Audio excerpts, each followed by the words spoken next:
What's that sound? It's for amusement only, the EM and Bingo Pinball Podcast. Welcome back to For Amusement Only. This is Nick Baldridge. Summertime is a busy time, but there's always time for Bingo Pinball. Before we get started, I wanted to wish Wayne Nyans a happy 99th birthday. Wayne Nyans is the oldest living pinball designer, as far as I know, and he is a fantastic person and was a great guest. I interviewed him recently. Please go listen to that interview if you haven't heard it already. Wayne is very humble and is a pleasure to talk to about pinball or anything. So Wayne, happy birthday. Thank you again for all the great games. I've been working more on the multi-bingo. I put together a punch list of things to do before the entire project is complete.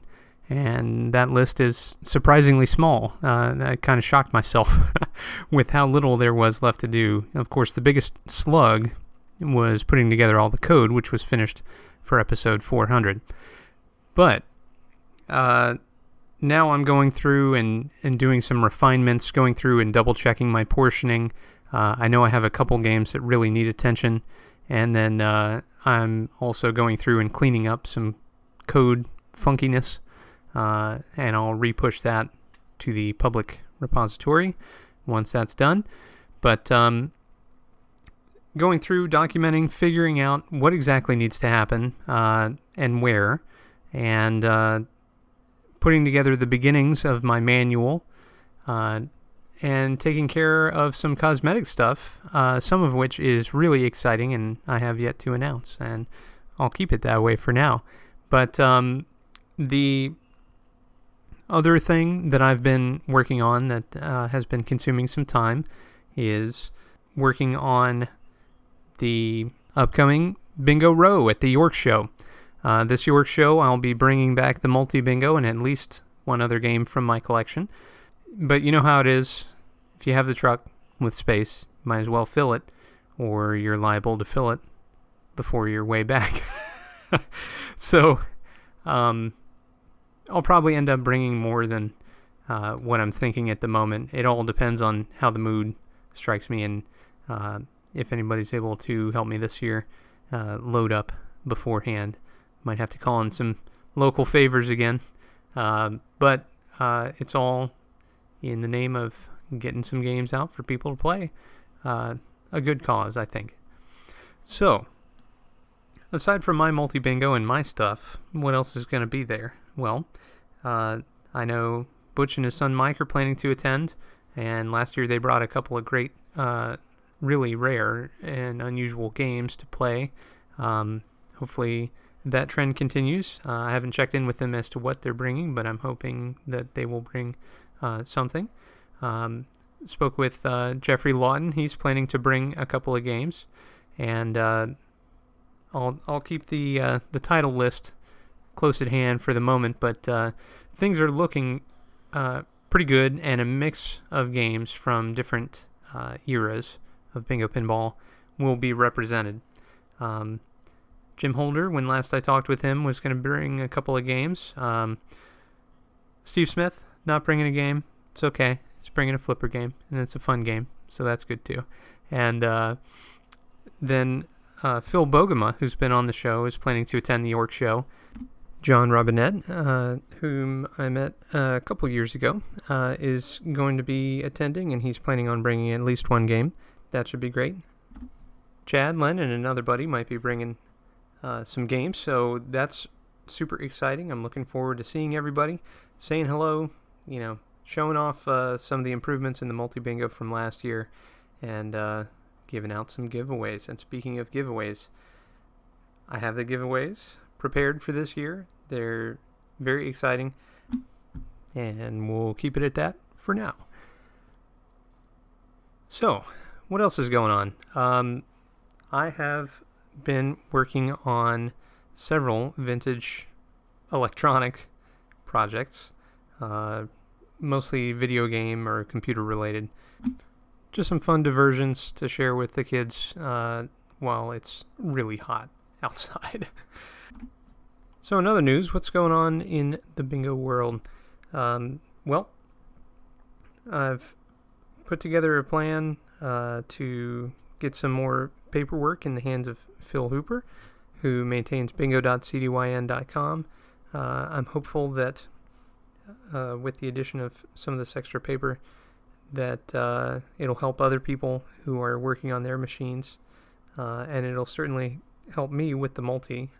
So that's exciting all around, I think. Anything I can give back to the community, I'm more than happy to do, and especially Phil Hooper, who has been such a huge help so far. So I know this week there's a big pinball tournament, Pinburg.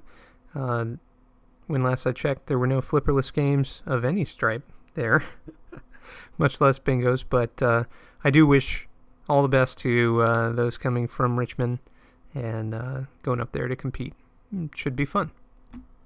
In other news, I've been working on Robo-Frenzy, and Robo-Frenzy, I believe when last we spoke, I was working on the cabinet and getting the wood cut necessary in order to assemble it. Well, I've assembled the cabinet and put it all together. I've primed the interior of the back door and started laying out my components. I've got the basic layout done for the first game on the interior of the back door. Some hinges arrived. I'm going to be using some Bingo pinball hinges to hinge the door. I feel that that is a really good use of the hardware because Bingo pinball hinges are constructed in such a way that gravity holds them together, but with the door open, you can actually remove the back door off of the hinges and set it down on sawhorses or whatever to work on switches. It'll be very convenient from a service perspective to be able to do this. As far as Jones plugs go for connectivity, the interior of the game will have the score reels, it'll have all the lamps, and it'll have the trip banks. So there will need to be Jones plug connectivity between the back door and the interior in order to make that serviceability really useful. Now I could do it like the bingos and just clamp them down, and you just can't move very far away from the interior of the cab, but ideally I'd like to be able to separate the door and bring it with me somewhere else to work on it. I'm only building 2 of them, but you know, I still want to be able to fix it. And if I get tired of kneeling behind the game at some point, I want to be able to take it apart and do something interesting with it. So that's the current plan. We'll see how that goes. Right now I've got a whole lot of desoldering to do. The components that I have wires that were snipped off, and so I've got to remove them from the relays, the score motor, various steppers, and get everything clean and ready to go before I start wiring my switches up. That said, that process will probably only take, about a week to do, but at this point I'm trying to knock out as much of my multi-bingo punch list as I can before jumping into this project in earnest. Mostly because I would like to bring a very far along multi-bingo with me to York when I go. It'll already have all of the games selectable and playable, but doing something else interesting cosmetically with it is high on my priority list at the moment, and that's going to take some time. So expect more details here shortly, but things are looking pretty good. By the next episode, I should have that pretty much complete, depending on how long it takes something to be made. So if all the secrecy hasn't really made you interested in coming out to see the Bingo Row at York Show 2017. I'm not sure what to say. You should come see me, say hello, and play all these games. And remember, 4 or 5 in a row on any machine will get you a special prize. Aside from this, within the last 2 weeks, I believe, I worked on a Chicago Coins new style baseball champ. This is a 1973 game, again made by Chicago Coin. It's a pitch and bat, but it's in an arcade style upright cabinet instead of a full-length pinball style cabinet. This game is extremely cool. I really thought it was a very nice pitch and bat because there's a lot of different targets to hit, as well as very pleasing graphics and a pretty interesting playfield setup, which was actually really interesting to work on. They did think about service on this game. The idea being that this behemoth cabinet, I mean, it's really quite big, even compared to a standard upright arcade game, even EM arcade game. It's quite large. So this cabinet would sit against a wall, and there is a front panel which unlocks and reveals a drawer holding most of the mechanical units in the game. This is very similar to working on a 1940s one-ball made by Bally or Universal or whomever. And this drawer contains all the motors and everything except for the pitch motor and a few pitch-related relays and the score reels, which are up in a separate section up top. This is pretty convenient. The only problem with this drawer is that it's right on the ground, so you have to be basically sitting on the ground to do any close-up work on it. This game in particular had some issues with the animation motor. This is a motor which provides this really cool backlit animation on the playfield. The playfield, which I haven't touched on yet, is actually essentially a backglass. You know, it's a piece of screened glass with a variety of different positions of runners and infield and outfield and so forth. It's not your traditional wood with inserts. It's actually glass, so it's pretty neat graphically, you know, when you're watching this game going, because as the players run the bases, you can see them move in multiple positions, at least after some tweaks to the animation motor, and should be good.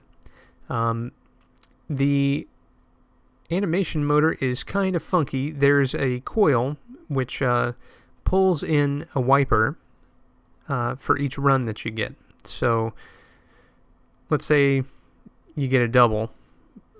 Well, as soon as the hitter starts running, it's supposed to pull in this coil and start animating. Clean the disc. This is a clutch-driven affair, so made sure that was all good, crud-free and so forth, and turned smoothly and easily when it was supposed to. It did. But the problem was this coil, which is called the at-bat coil, would never pull. And there's a single switch which actuates it, and it's on the back side of this animation motor. You can really only get to it from the left-hand side, so when you pull the drawer out, you kind of have to be able to get around all sides of it. But the most important side is the left-hand side. So I'm looking at this thing.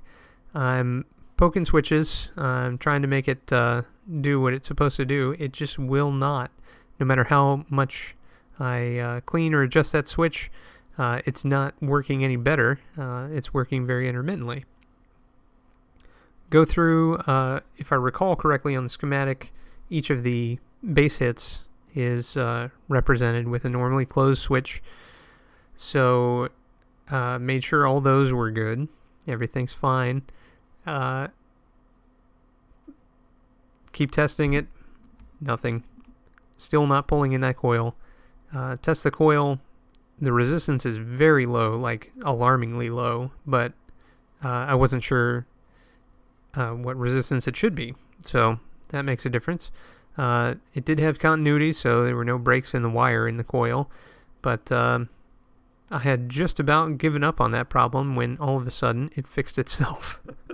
So one of the mini switch cleanings and adjustments that I did apparently fixed the problem, but I can't point to any specific one because there were many switch cleanings and adjustments involved, switch stack tightenings and so forth, so I'm not sure, but it started pulling that coil in every single time, so that's good.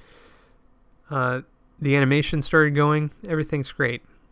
Now, the next problem, which was unsolvable for me, and I'm hoping will fix itself. That never happens, except in this one particular case. But anyway, when a new batter comes up, it's supposed to illuminate the batter on the playfield. Ordinarily, you can't see the batter until it's time to bat again. Well, for whatever reason, and this also happens on the animation motor, and I've pinpointed the switch, I've cleaned it, I've adjusted it, it will not light that doggone batter, and I am not sure why, so I need to trace out some wires and see what's happening. Jones plugs are clean, there's a Jones plug in between, but yeah, for whatever reason, not lighting. Bulb is good, everything is good, so next time I go to finish up that game, I'll take a look at that, see if I can fix that. The game, of course, works just fine now, but that was a weird issue. There were lots of scoring issues on that game, and it took me a while to figure out exactly how the game was supposed to score. At first, I thought there was a progressive style home run value add, so with each successive run, it would tick up this bonus run stepper, and then you would be able to accrue an extra 1 or 2 or more runs, depending on how many you had gotten. But that's not the case at all. It's not progressive at all, and instead it's randomized. So with each hit that you make, that bonus stepper moves, and depending on its position, you'll earn each home run will count as either 1 point or 2 points or 3 points. That makes more sense as far as the mechanics go. But yeah, it took me a second to figure out what exactly it was trying to do, because of course it wasn't scoring that way at all. It was scoring the bonus randomly, and it depended on which home run pocket that you hit it into. So hitting the ball straight up the playfield gives you a home run, but there's also verticality to this game. So there are upper left bleachers, upper right bleachers, and straight up bleachers. And then in the back of the game, there are 2 bullseye targets, and there are adjustments within the game to allow those to score different values. So if I recall correctly, the owner had them set to 5 runs for those bullseye targets, which are practically impossible to hit, by the way. You've got to have just the right ricochet in order to get up there. So I'd be very curious to see how many of those bullseye targets have been hit. But the runs, you also get a bonus if you complete the upper left, upper right, and upper center bleachers all within one game. The game is locked to 3 outs, so you get to have as many balls as you like as long as you continue to score up to 3 outs. It also has these excellent little ramps located all over the game, so depending on where the ball flies, you'll hit one of these tiny ramps, and they are very small, about a half an inch or so, if memory serves. And they cause the coolest ricochets within that game, so the ball can really go flying in interesting ways, and it hits off of the sides and the back of the game and lands in spots that you wouldn't think possible. And really, that's how all of the upper deck hits that I was able to achieve came from hitting something way off to the right that you wouldn't even expect would ever score, and it did. It's cool. There's a typical array of targets in the back, which will allow you to score various types of runs, and one of the interesting things about this game is its electronic sound. There's a soundboard, and depending on what type of run that you get, and if there's a bonus awarded, you get a cheering sound. If there's a bonus awarded, the longer that voltage is applied to the soundboard, the louder and more intense the cheering gets. It's pretty cool. The way that they were able to do this relatively inexpensively, and it's a pretty neat effect. There's a little speaker on the front of the game right beside the coin door, and that provides all the sound. And the pitch of the sound is high enough that it really doesn't need to be mounted at ear level for you to be able to hear it very well. So that's a cool effect. The other thing that surprised me is that there is both a bell and a chime in this game, and there's a knocker. So for any given ball, at least two of those devices are going off every time. It's pretty incredible. A lot of money went into this game, it appears to me. Multiple motors, steppers, of course reels, and just all kinds of stuff. It's pretty incredible. It's a fun game. So one other note, that glass playfield can actually be lifted and hung from chains so that you can work on the underside, which contains a pitch motor and a few of those relays that I mentioned. That's really convenient. I mean, the whole thing is really easy to work on except for the targets in the back. Those are all mounted on a pivot point, and you can swing them up to work on them. And the thing that's hardest to work on are the bullseye targets. They basically have to be out of the way for you to mess around with any of the home run switches or anything that's mounted to those swinging targets.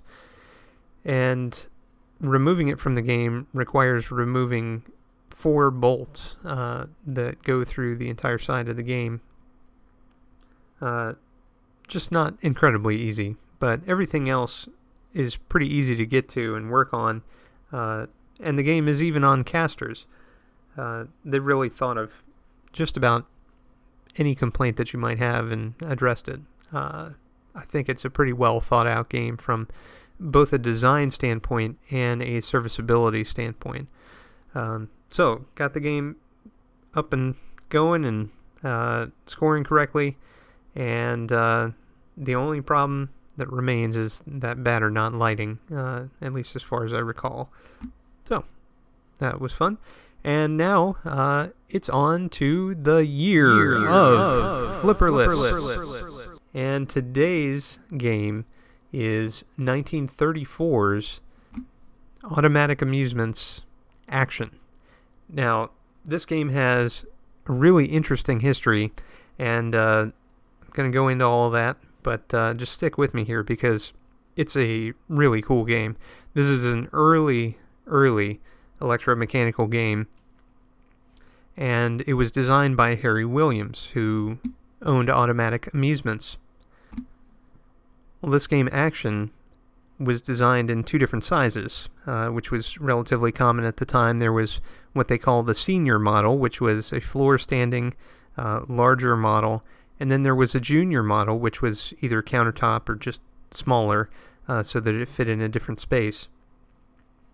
The layout of the game is identical, it's just the size of the playfield is different. And we'll get into the layout here in a moment because it's really a cool game.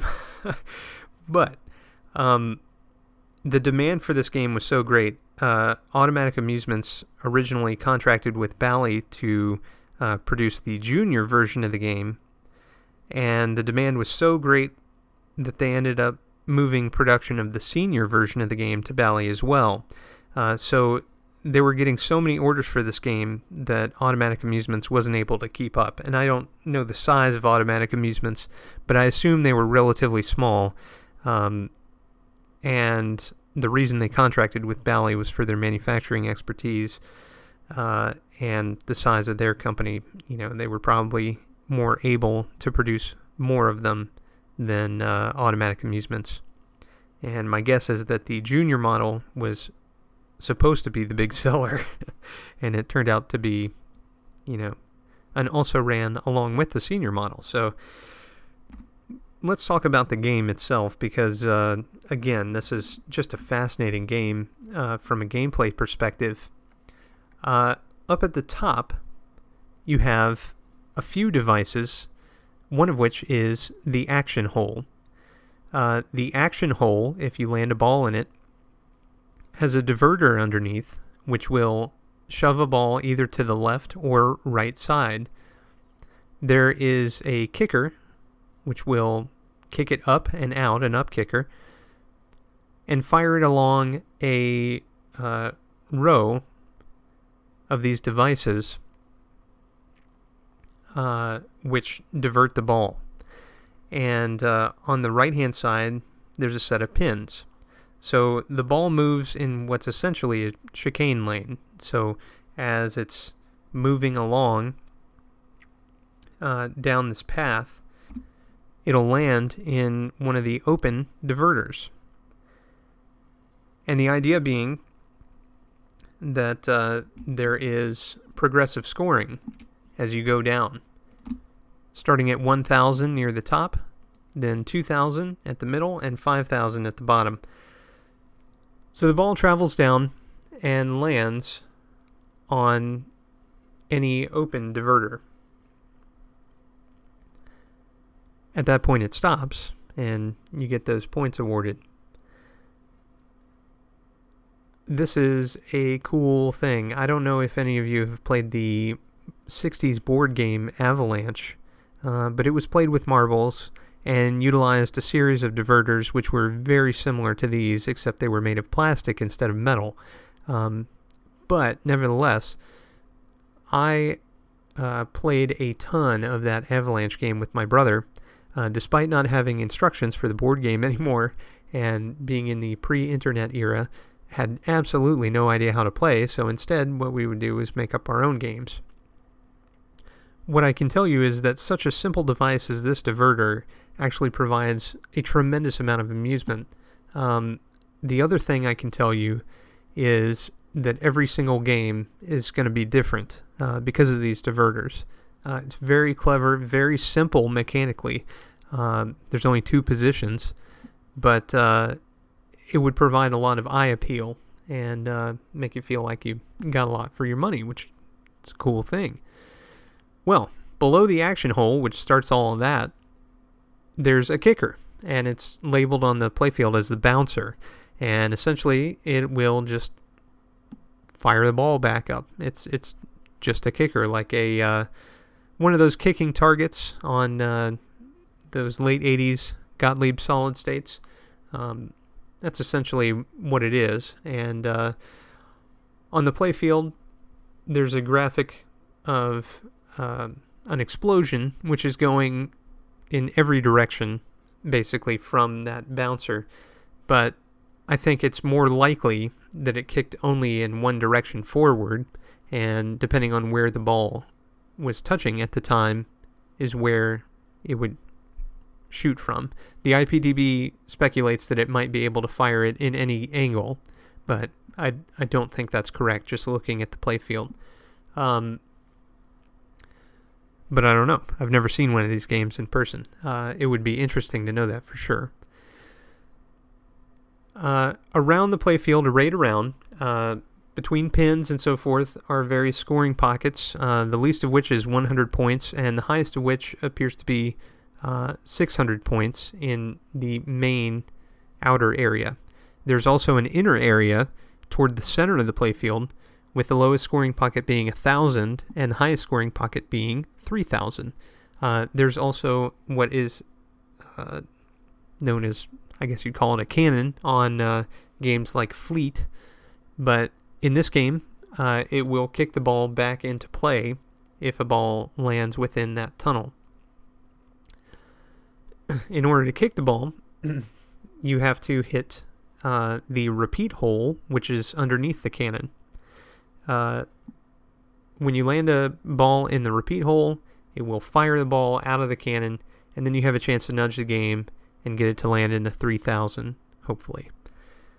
Directly underneath the repeat hole, there's a hole labeled the release hole. When you land a ball in the release hole, it will return all the balls which have landed down in the out hole, which is all the way at the bottom of the playfield, back to the player to shoot again.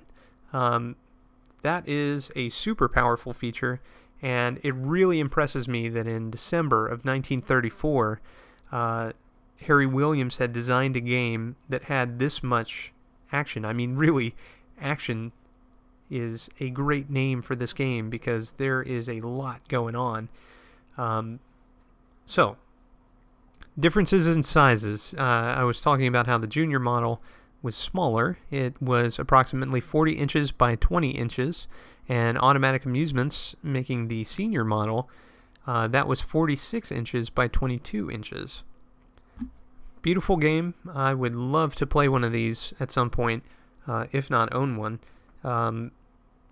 Those diverters, I know I sound ridiculously enamored with them, and I know a lot of that is nostalgia for me, but I'm just saying, that's a really fun and simple